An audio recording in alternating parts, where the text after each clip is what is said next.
blessed to come from a very tight-knit family and to have strong relationships with my parents and my 3 sisters and their families. My mom and dad in particular have been important figures in my life and wonderful models of faith for all of us. They taught us the importance of prayer and instilled in us the importance of serving those around us, especially those most in need. My realization of God's love and my vocation to the priesthood and to Holy Cross have been mediated through my family, and they continue to support me in my vocation. That's why the gospel that we hear today makes me just a little bit uncomfortable. Remember that as this passage begins, Jesus had just finished telling his disciples that he came to bring the sword and not peace, to set a man against his father and a daughter against her mother, and a daughter-in-law against her mother-in-law. In today's gospel, Jesus continues with the warning that whoever loves father or mother more than me is not worthy of me. These words might seem a bit strange and challenging to all of you as well. But my friends, today's gospel is not about pitting Jesus against those you're closest to in your family. And it's not intended to induce anxiety or competition over who you love more. God's love is not a zero-sum game. Today's gospel is at its heart about the demands of discipleship. It's about a path to which we are all called as followers of Jesus Christ. A path that frankly is not easy.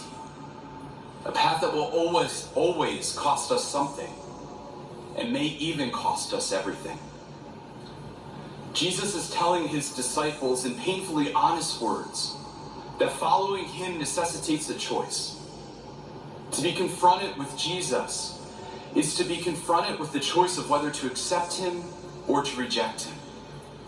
And if we truly accept him, those who have rejected him, even those closest to us, may well reject us too. There are times in our life when following Jesus Christ means putting him above all else and above all other worldly ties and relationships that might get in the way of following him. Today, Jesus reminds us that to be a disciple is to take up our cross and to follow him, no matter what the price. And yet our readings today are not just about what Jesus demands of his disciples. They're also about what will be given to them as well.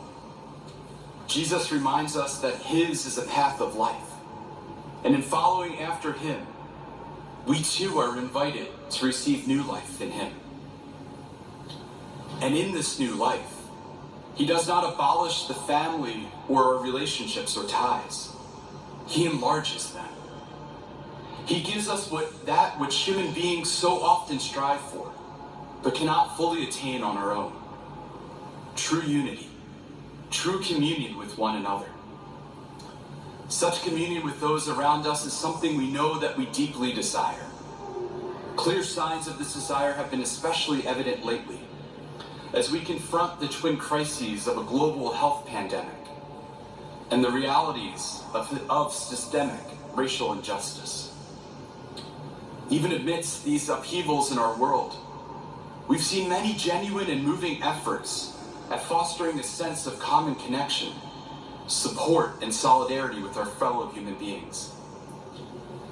One very simple example I might offer is the popular show Some Good News that was created as we entered into lockdown, and which attempted to simply highlight the good things continuing to happen among families and communities in the midst of the global health crisis.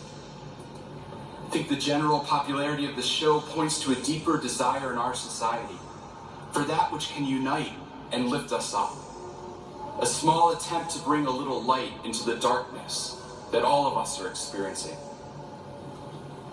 What Jesus reminds us of today, though, is that it's in God, who is the first source and ultimate end of all that is good and true and beautiful, that we encounter the true means and the fullness of our unity with one another. Our Holy Father, Pope Francis, spoke to this reality when he said that faith in Jesus Christ reveals just how firm the bonds between people can be when God is present in their midst. It sheds light on every human relationship because it is born of love and reflects God's own love. The light of faith is capable of enhancing the richness of human relations, their ability to endure, to be trustworthy, to enrich our life together. Faith in the words of our Holy Father makes us truly appreciate the architecture of human relationships because it grasps that their ultimate foundation and definitive destiny is in God and in His love. Letting ourselves be caught up and guided by this love enlarges the horizons of human existence. And my friends, we're reminded today that it's in Jesus that we find the path to this new life. Jesus, who's truly become for us the way and the truth and the life. The way by his example, the truth by his teaching, and the life by his sacraments. As I said, my friends, following Jesus is no easy path.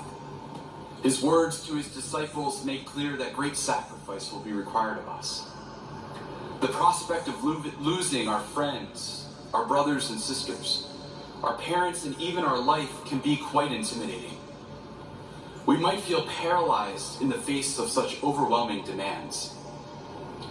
But as with any great virtue, or any significant project or long journey, it begins with just a small step. If we want to build any kind of habit or virtue in our life, we start with implementing small practices into our daily life. If we want to be able to run a marathon, we have to start by running a mile or two each day. If we want to be a more truthful person, we can begin by practicing honesty in small ways, in our daily interactions, in our conversations. And if we want to be a true disciple, one who's willing to pick up my cross and follow him, the first step is as small and seemingly insignificant as a single cup of water. This is the example that Jesus provides to his followers and reminds us of today. Because even in just giving one cup of water to a disciple, we have begun the work of becoming true disciples ourselves. And it's through such daily small acts of love, small yeses to God, that we develop in ourselves the habit of discipleship.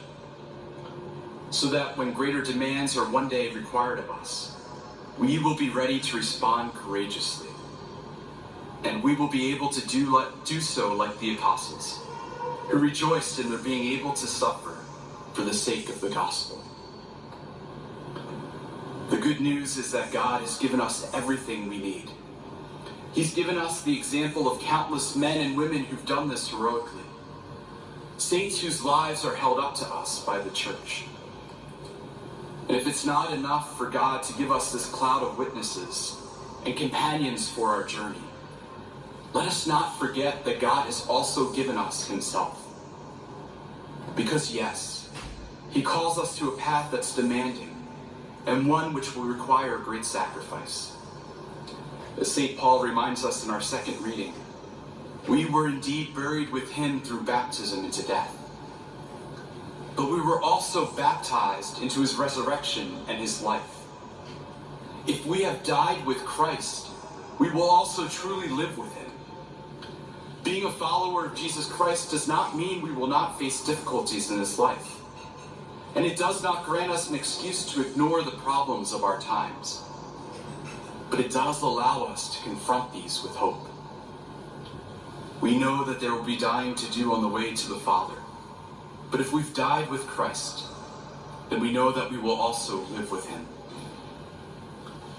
My friends, it's our faith in Jesus Christ which gives us a firm hope that we know will not disappoint.